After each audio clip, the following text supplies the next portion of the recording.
Okay, we are live, and I will put the screen up just a couple more notes, and then we will get to any review of the test.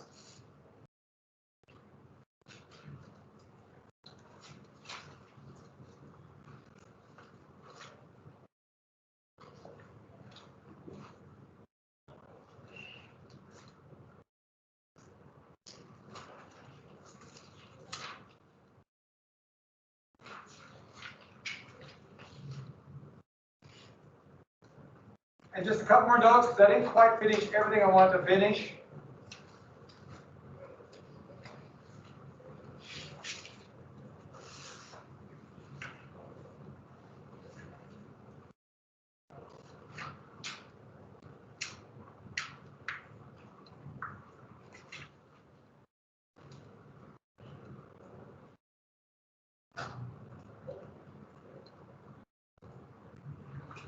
Okay, so there will be a test tomorrow.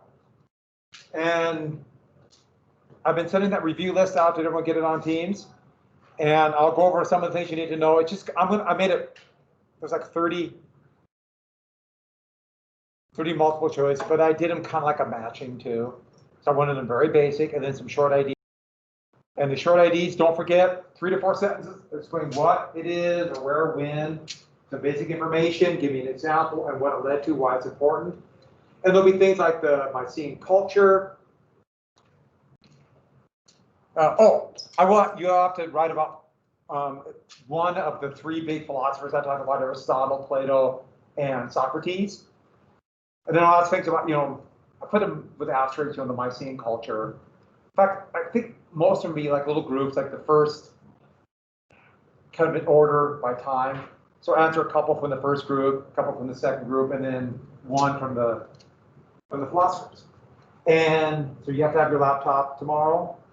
And then everybody else must log in, show your camera, we'll put you live. So everyone's got to log in tomorrow at this time on Teams.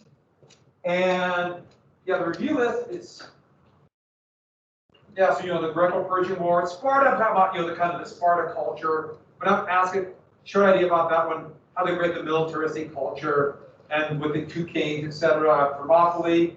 Democracy, I'm focused on Thucydides, the Peloponnesian War.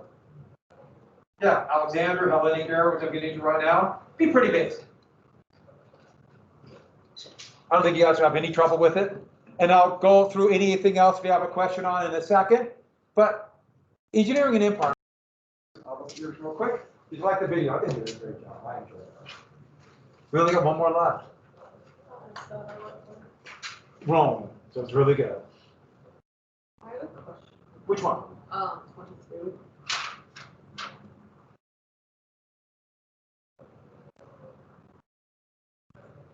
Oh, what he did is he accepted basically the role of a pharaoh.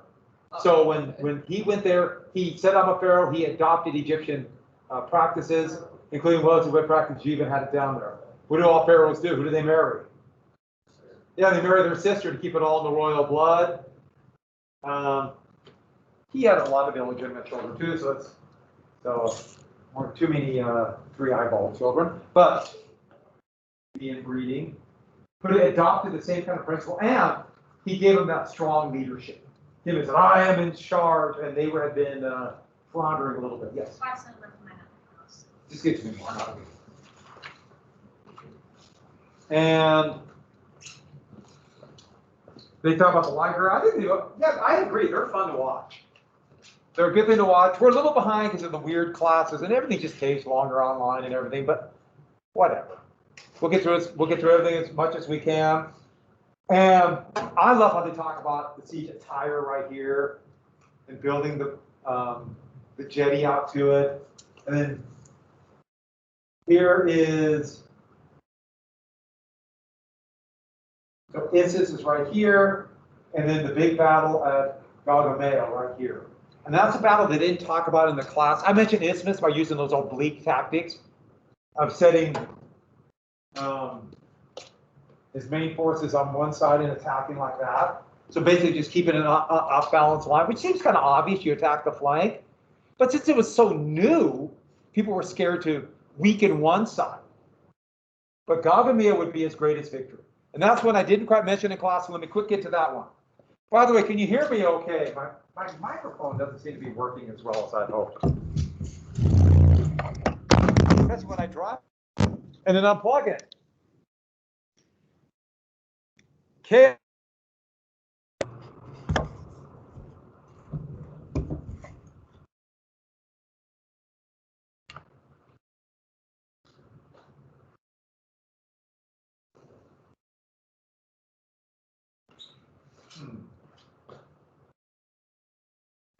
Okay, so at this battle, he fought a massive army. So Alexander had about 30,000 men, some mercenaries, hoplites, his cavalry, but his cavalry was heavily armored and very good. And Plutarch, who would write about this battle 400 years later, would say that Darius III had over 1 million men. There's no way he had over 1 million men. But they wanted to exaggerate to make Alexander seem great, but he probably had 100,000 men. But the great advantage Darius had, Plutarch had, he wasn't there, so you don't have to worry about dying at the battle. This is a medieval painting, I just give this, no idea what's going on. But this gives you an idea about, Darius had all these men, but he had everything from war elephants, to his immortals, to archers, to Indo-European, which are like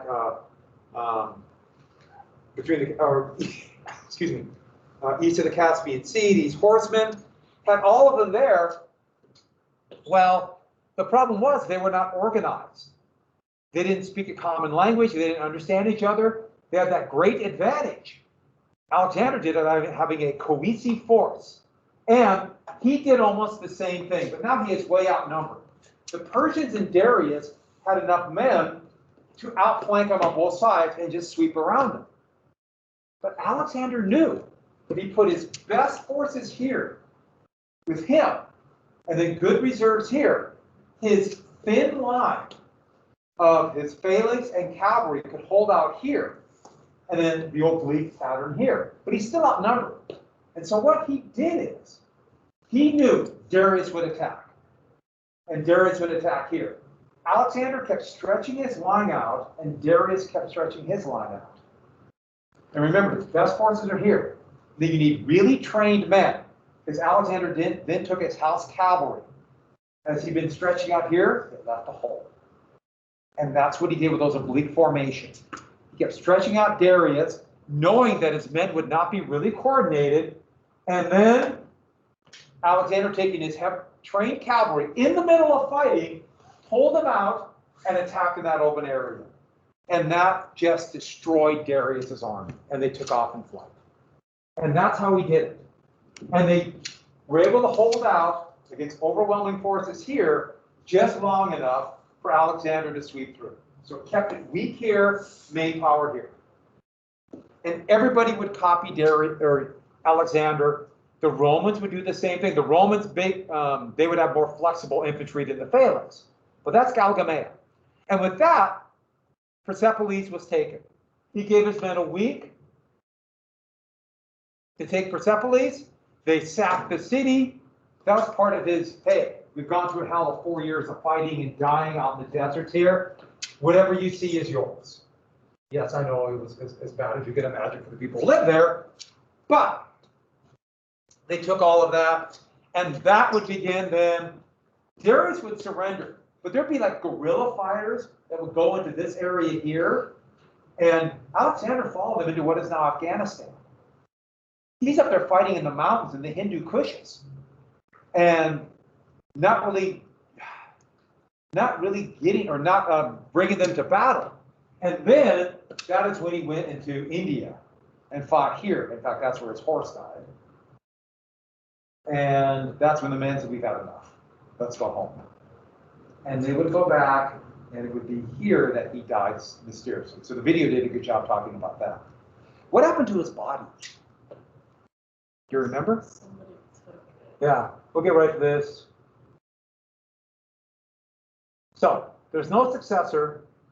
And let's get then to, I got this out of order, Hellenistic Greece. Hellenistic Greece. And This is where we get the Greece. When people think about the greatness of Greece and the most influence, it would actually be building on the old Greece, but this is one of the statues. This is it, the Louvre in Paris. Field trip. That's not my picture. I do have one of my pictures here. But let's get back here. So there's no successor for Alexander. And the empire would break up. But as they're carrying the body back, it would be hijacked. And it would be hijacked by one of his key generals, who he had left in command in Egypt, Ptolemy. And there's Ptolemy right there. That's a creepy, every time I look at that, that's just the way they do the eyes. And that's the grave being brought back. And he would hijack it and bring it to Egypt, bring it to his city of Alexandria. And I love this picture of Ptolemy right here. You catch it? The pharaoh. Very clever blending of cultures. And Ptolemy, his kingdom would be in Greece, and that would be Greek leaders of the Egyptian kingdom. If you've heard of Cleopatra, Cleopatra was Greek, even though she was the queen of Egypt. Even though she would eventually make herself pharaoh, she was Egypt. She was Greek. She was a descendant of Ptolemy. And so, what is Hellenistic? It's a blending of cultures. We got Persian, we got Egyptian, we got other cultures from the Anatolian Peninsula, but tied together by Greek, and that's from the city-states of the original Poli. And that could be his greatest achievement, you could say. Alexander spreading, not only spreading Hellenistic culture, but because of his success, others wanted to emulate his. And without a doubt, the Romans very much wanted to emulate this. And then when we get for European history, this has such great effect on the United States. In the 14th and 15th century, when the Renaissance would begin, what would they look back to when Europe was great? Greece and Rome, and Rome followed the Greeks. And that would be classic. Is it classic architecture? That's why the columns at the US Capitol are the Greek columns. That's why they did that, those iconic columns. And so, let's get to this heterogeneous society. And make sure this is working for everybody.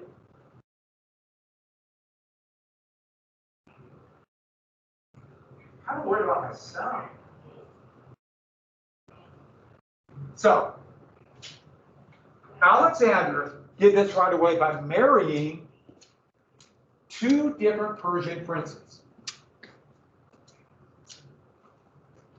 Roxana, and then, I can't pronounce it. Satira? Sound good to you? I don't want to mispronounce this. This is marriage to Satira of Persia, and that was Darius' daughter, and therefore he could claim the Persian Empire, but also, and I put down that he did have a son, Alexander IV, and Alexander IV was assassinated as a little boy. That's part of the reason for the power struggle. But what did he have all the soldiers do? Marry Persian women or Indo-European or Indian European women. And so they intermarried. This would spread the culture, but not give them a little legitimacy they control there, but this marriage of cultures would literally be marriages and children. Yeah, he was dead posthumous. Alexander died before his son was born.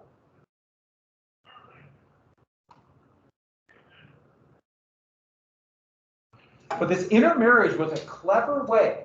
He was doing it for lots of reasons. Telling the soldiers, hey, I got you a wife, but also, that's part of your pay. I know it all. Women, that's the way they look, at least that's when the soldiers look at it. But also this melding of cultures. And so with that, Hellenic culture. Now, we're going to talk a little bit about the art and a few things just really quick, but commerce tied it together. The Greek trading routes would soon spread all over Asia, all the way up into, there were trade lines where they would trade up into what is now Norway and Sweden. They would trade up the Volga through what's going to be Kiev, etc., all through the Mediterranean, but trade routes into India, the Silk Road into China, this elaborate Greek trading routes. down into what is now the Sudan, Arabia. And so this commercial network would spread Greek culture, Hellenic society, but also bring other cultures back. This blending of societies and cultures. It's an amazing world that was created when after Alexander died. But a couple things, philosophy, we already mentioned cynicism. Cynicism made a rebound during the Hellenic era, but that is Epicureans. And the Epicureans, their philosophy became really big around 100 BC, all the way through the Roman Empire, and they'll still make some reemergences. This idea that we must please the senses, the five senses. And they really emphasize this idea that we must find this harmony for what is good for the body, what feels good, but also good for your mental health. And therefore, pain is evil. Pleasure is good. You should not torture yourself and think that you're somehow making yourself stronger. Now, one of the things about the Epicureans is they will get this reputation that they only wanted to basically have bodily pleasures and drink and celebrate and go on from there. No, it's much more than that. But I got to be honest. Part of the appeal of the Epicureans were people who just wanted to drink wine and do nothing. In fact, they were doing the philosophy. That's not what he said. But this is something I just thought was really funny. This is from modern Epicureans, and I just thought it was so funny. I had to put it up. But this idea of a temperate lifestyle, moderation, community. Yes, it's a virtuous life, but you must emphasize feeling good. And this is actually, only reason I put it up there, yes, I thought it was amusing. But also, this is more the reality of it. And the big thing he emphasized was friendship and community. Epicureans, the idea when you want to find like-minded people, and that will give you the greatest balance between body and mind. I just love, this picture just made me laugh. The whole thing just made me laugh. But it's not just, these Epicurean societies would pop up and they're basically just people to drink and do whatever they want, thinking they're following the Epicurean lifestyle. That's not it at all. Another one, Stoicism. Stoicism was another philosophy that really began to develop in this era. And that came from the philosopher Zeno. We're talking about around the 200s AD or 200s BC. And Zeno and the Stoic, you probably heard of Stoicism, to take it, show no emotion, take what happens. It's a little more complex than that. But once again, it's another one of these, live a virtuous life. And that includes living a life of reason. But discipline yourself. Don't do whatever you want just to feel good. You live. In fact, they would have saw that as self-sacrifice, emotional control and this idea of personal morality, because we do live in a society. You do have responsibilities to others. Stoicism is more than just simply taking it, this stoic attitude. But their big element, power and wealth, by definition, is dangerous. Because the desire for power, or what power does to you, will make you immoral. And so for Stoicism, you don't want to do it you don't want your life to be one of simply personal gain. And part of that would be control your emotions. That's where you get a Stoic as someone who would take pain. Stoic is somebody who will not be overly emotional in good times or overly emotional in bad times. And public service. Then give back. The idea of Stoicism would be they're the ones who will be the sages and teach, or to become good moral leaders. And there's going to be a lot of Stoics, and some of the founding fathers would have considered themselves Stoics of the United States. Even though the amusing part about that is a lot more slaveholders who are getting wealth out of the slaves and then thought themselves to be Stoics. I want you to ponder that, a little bit of personal morality. Now, another thing that was very important would be knowledge. And this idea of spreading knowledge out, and Ptolemy would be a classic example of that. Ptolemy and his successors would make Egypt and Alexandria, and their library they mentioned in the video, which I'm so glad about, would become the center of learning, the storehouse of learning. until it was destroyed, even though it appears that they found part of it. But philosophy, literature, history, science, and medicine. Okay, why? Why is this E? I made it bigger, and I must have forgot the E. These basic liberal arts will be stored and studied there, and I love pulling out the scrolls. That's just a good picture. The library, it's one thing we have to say about this. So in the library, this information, and people would come from all over to learn from there, copy the scrolls, take them to other places.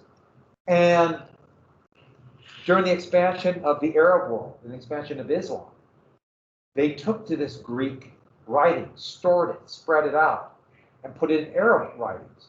And this would lead to a rejuvenation when these were, so weird to think about it, but discovered by Europeans in Spain, formerly Muslim-controlled Spain, in these wonderful libraries, and much of it came from the library at Alexandria. So it kind of made the full circle. So, out of order. One example of that is Euclid. If you love geometry, you love Euclid. With only a straight edge and a compass. Modern geography. And my history of math class, we had to do all of it. Well, I took a Euclidean geometry class too. And everything had to be straight, no ruler. You could not use a ruler.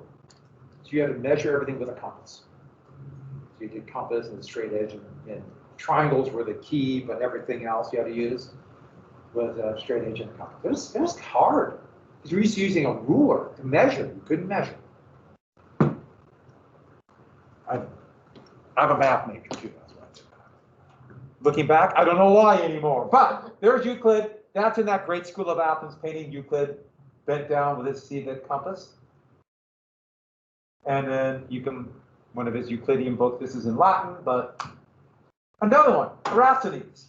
Archimedes, using Euclidean geometry, calculated the circumference of the Earth. He, like Euclid, was in Alexandria. Of course he's in Alexandria. That's where the library is at.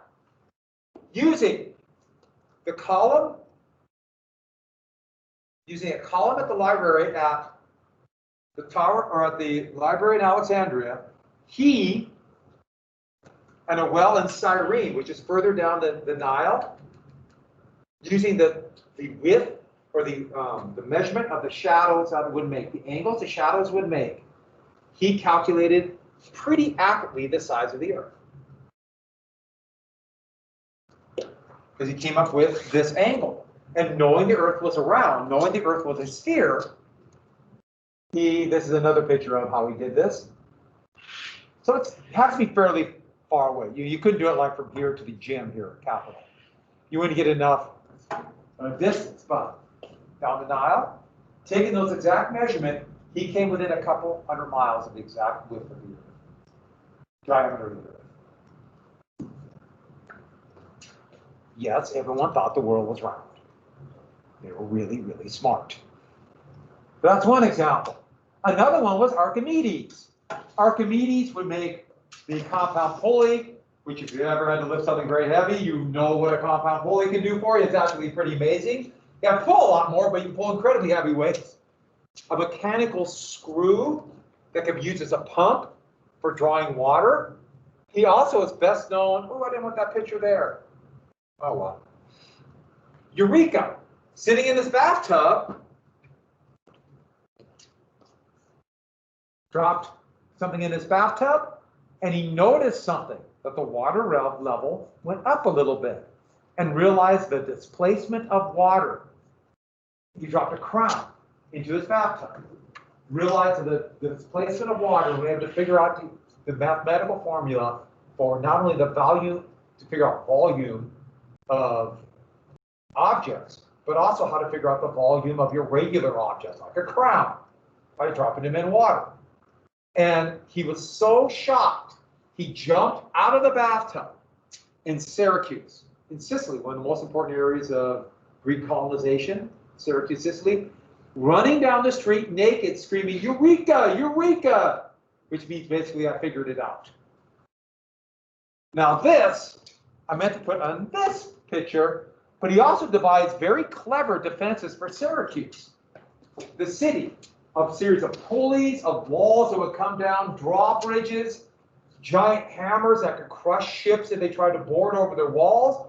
But the most famous was this like light cannon, and here's a picture of it that would supposedly shoot light and blind or even catch fire to the enemy ships.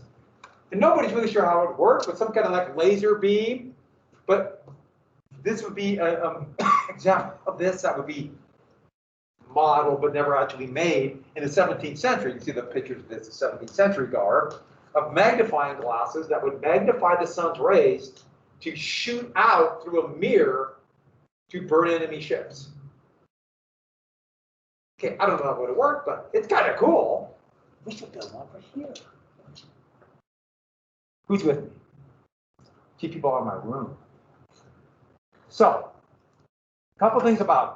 Hellenistic society did change it. They went from polity and oligarchies or even democracy to kingdoms, and more oriental. They did adopt some, but not all, the Persian practices.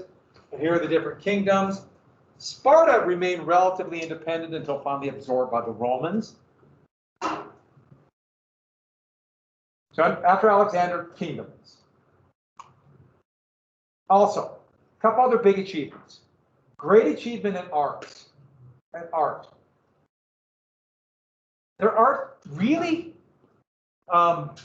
became less just solid figures with no motion. You more like you think of Egyptian, to figures showing motion and movement. And this is the winged victory of Samothrace. This island there, island of the Aegean. This is I took that. That was at the Louvre, and my wife and I got there. We actually waited in line for hours so we could be one of the first in. So we get a couple pictures for the mob comes, and we got that picture before the mob came. The next picture, the mob was already upon us, and we went to the Mona Lisa, and it was like only up there for 45 minutes, and there were thousands of people. So if you want to go to the Louvre, the mob hits. But you can see, if you look at this, notice the body. You can see definition now in her legs, in her belly. You see, like abs moving. Okay, it did have a head. The head came up, the arms came up. You can see there, but it's just this beautiful work, and it's huge. Oh yeah, and the literature, I should add, everyday lives. It really was, they went away from the epic poems. Let me give you another one, the Venus de Milo. And yes, people were already there. Winged victory, go up the stairs, you go around this thing, and long hallway where everyone just like racing to get a picture. Everyone wanted a picture of nobody in it. I don't know why. There were already people. So that's a Venus de Milo. And that's another one, but you can see definition in the body. That's much more human. And so the Romans would copy this, and then you'll see all kinds of art like this, because then in the classical period after the Renaissance, they all copied this. So there's lots of copies of things like this. Yes, she had arms. And I think, and then a lot of stucco art. Here's stucco art. Remember, that's painted on fresco. Beautiful scenes. And you also notice, you see how there's perspective? Or you can see, like, it tries to give this idea that these buildings are behind and they kind of go back to a point. This would be lost in medieval Europe. And they wouldn't draw like this. And it was like this, literally a eureka moment. You don't have to run through the street naked, but still a eureka moment to actually draw things in perspective, which just seems so normal to us. But it would be this like, oh my goodness, look at this. It's like anything else. It only seems normal because somebody else discovered it before us. And the last thing is a Pergamon, this great Hellenistic town built on a hill. They mentioned it in the video. And this is at that Pergamon Museum in Berlin. This massive museum where they have the monument and the altar, and it's all been rebuilt. It's huge. So you walk in there, and it's just this massive. And this is up on top. There's also other art there too. And then you go around this big thing. Remember that blue wall I showed you, the Babylonian wall? That's there. That's probably 50 yards from this. And another, you take a wall, go through a little hallway, go through an Assyrian art, and boom, there's this other thing.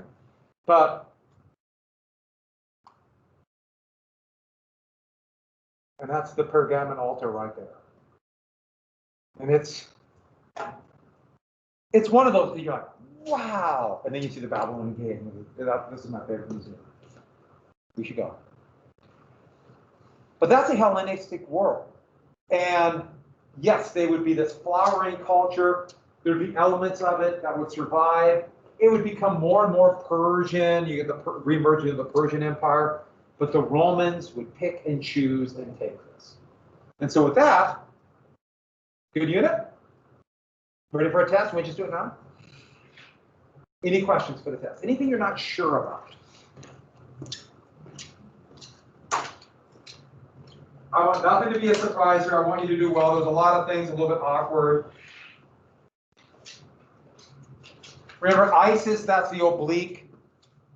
The first time we really, on a math scale, the oblique, and the Gaugamea, that's the one that they allowed him to take Persepolis. Remember the difference? How do you spell that? T-H-A-T. Anything else? How do you spell glog, however the heck you pronounce it? Can you see the screen now? Yes. I'm going to. I'm never doing this sideways thing again. There we go. G-A-U-G-A-M-E-L-A. Okay. I did actually have a question. Yes. So what would you want for short ID on the Greco-Persian War?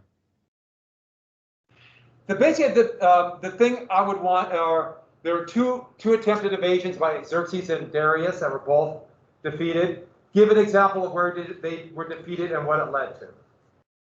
Okay. And the big thing that led to is Athens really came out on top, didn't it? So something about Delphi or Delian League.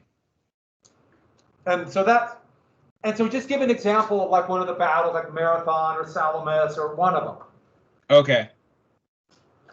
No, Thermopylae was one of those, wasn't it? Yeah, Thermopylae. The only thing about Thermopylae was that was technically a defeat, even though they did slow up Xerxes a lot. Yeah. I was just making sure I had the right war on that one. Yeah, I know they all start blending together. We know the trimenes of the ship, Salamis. Greek colonization, I give you a big hint. Sicily, Italy, no coincidence that the Romans were able to get that stuff. We know Helots, library. So Romans, we will have one engineering empire. We have to show the decisive battles on Zama, because how they dealt with the elephants are pretty good. And we're going to watch something on Spartacus, the Spartacus rebellion. No, we're not going to crucify anybody. That's what they did to all the slaves. Crucifixion. Wow. What a torture. We should do a vote, and then instead of being ostracized, they're crucified. Somebody would frown. One of you people would tell on me, wouldn't you? Any other? I'm not kidding. Oh, remember the Hellespont? That's the spot where Xerxes built that bridge over the Dardanelles, and they flogged the water. That big pontoon bridge. That's the Hellespont. Sometimes they call it the Dardanelles. Not the best map, but right there. A mile wide. I really want to go there because they still have the old Turkish forts, and there's a big World War I battle. I don't know why it'd be too much detail to use in class. I just would like to go. I guess it's really hot. Anyone not sure about anything? So tomorrow we'll have the test. Friday we'll start that. I'm going to show something on. I'm going to try to show something on Greek and Roman gods, because they kind of the Romans took very liberally from the Greek gods. It's a little bit about the Greek gods and how they connected to Roman gods. I don't know when I'll show that, but so that's what you asked about that. Let's combine them. And No questions? Are we? We can I do have the a question. I have another Okay. one. You can always count on me for questions. What about Sparta? Okay, the big thing about Sparta, I just want you to know about how, excuse me, in the Peloponnesian Peninsula, pretty rugged land, and they had the same crisis as everyone else did, something about the rich taking all the good land. And so they decided to steal the land from their neighbors and enslave them to helots. And then to control the land and have the helots work on it, they created themselves a military state, controlled by a military elite. Okay. And that would eventually lead to either, the helots rebelling, but then direct competition with the more commercial state of Athens. Like a good outcome would be the Peloponnesian War.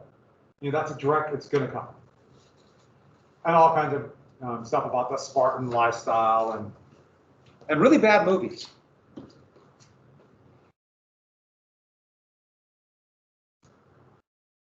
Yeah, this is a tough one. There's so much. And then Rome, we got the same thing, even though one thing about Rome, we got about 200 years, not a lot really happened. I mean, you just kind of, it's the empire and they're brutal and bread and circuses.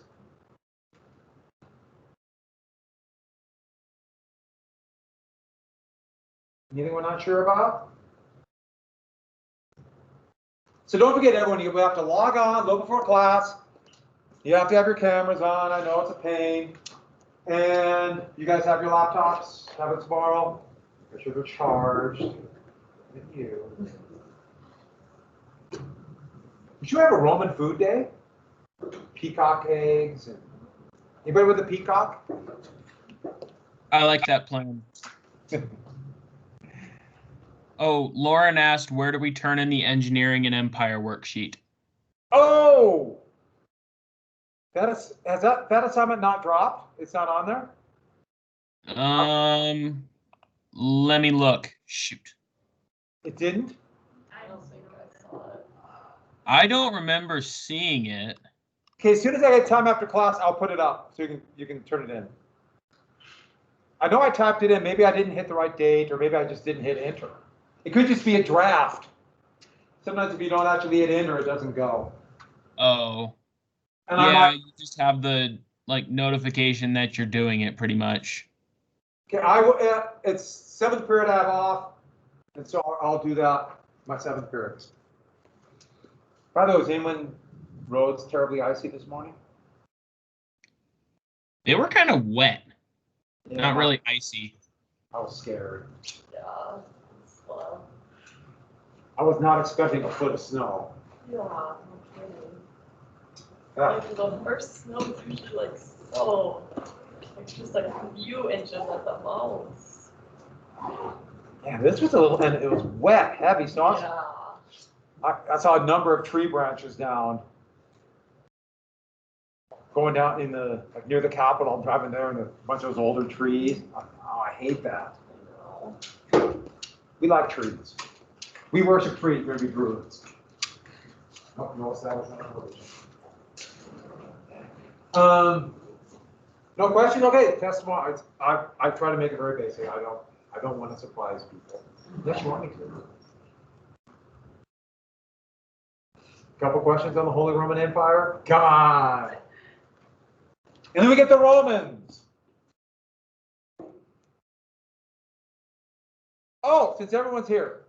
So in the past, when I used to teach Western Civ years ago, and I'm really glad I'm doing it again, even though it's such a weird year. We always did a project in the past where we made stuff. People have made we did this in medieval Europe. I'm introducing it now so you have plenty of time. But what do you guys think if we do this and you'd have to make something? So you'd have to people did like a castle. And so people did medieval torturing devices, which got a little scary. They made like a trebuchet. Some people made outfits. Like somebody even made chainmail. It turned out that's the craziest thing I ever did. It was a lot harder than I thought it was going to be. We had people make dresses or clothing from that era. So something like that, it'd be medieval Europe, something from the Dark Ages. But even though it's easier when we have regular class, would that still work as an assignment now? And so if we get that, I will give you the assignment a lot of time in advance. I have plenty of time to think about it. I had some great ones, and I put them up on my webpage. And I mean, there are really some fantastic ones. Is that one of the torturing devices? Yeah, the pillory. Yeah, he made that. Wow. And it's so funny. He was a sophomore. It was right before his growth spurt, and so he did it on his Like height. because he wasn't that, and his neck wasn't that, you know. Yeah. And then he grew a lot. And in fact, he graduated 2 years ago from the Air Force Academy. It's kind of funny. And that's it. That's not funny. The pillory. Yeah, someone made an Iron Maiden. You ever seen those? That's good. And it was scary. It was like about this tall. Wow. We finally, I couldn't keep my room. It got a little. See ya. Thank you. All right, if there's no questions, then. Adios. All right, and I will get that assignment up 7th period so you can send in the engineering empire. I'm kind of sad. I'm kind of sad that might be our last one. Second to last one, the Romans. Oh well.